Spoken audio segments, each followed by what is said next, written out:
आता पाहूया टॉप 9 मोठ्या राजकीय बातम्या। स्थानिक स्वराज्य संस्थांच्या निवडणुका महायुती म्हणून लढणार, या निवडणुकांमध्ये आम्हाला यश मिळेल, चंद्रशेखर बावनकुळेंकडून विजयाचा विश्वास।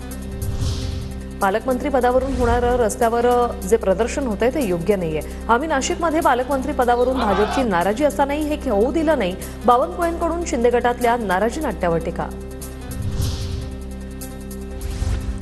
पालकमंत्री पदाला ब्रेक लागल्यामुळे आदिती तटकरेंना दुःख, मंत्री भरत गोगावलेंची आदिती तटकरेंवर टीका। आमचा शिंदे साहेबांवर भरोसा आहे, ते योग्य निर्णय घेतील, असंही वक्तव्य। गोगावलेंचं वक्तव्य आश्चर्यजनक, मी मताधिक्याने निवडून आले, निवडणुकीत सगळ्यांनी एकत्र काम केले, आदिती तटकरेंची गोगावलेंच्या वक्तव्यावर प्रतिक्रिया। वादाच्या पार्श्वभूमीवर नाशिक रायगडच्या पालकमंत्रीपदाचा तिढा काही दिवस कायम राहण्याची चिन्ह, शिवसेना आणि राष्ट्रवादीकडून दबावाचं राजकारण सुरू।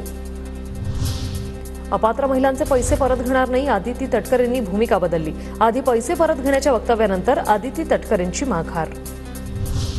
कोणत्याही योजनेत 2 ते 5% गैरप्रकार होतच असतात, गैरप्रकार होतो म्हणून योजना बंद करावी या विचाराचा मी नाही, माणिकराव कोकाटेंचं वक्तव्य। मंत्र्यांनी कोणत्याही प्रकारे पॉलिसीबाबत बोलू नये, कृषी मंत्री माणिकराव कोकाटेंच्या वक्तव्यानंतर अजित पवारांच्या मंत्र्यांना सूचना, सूत्रांची माहिती।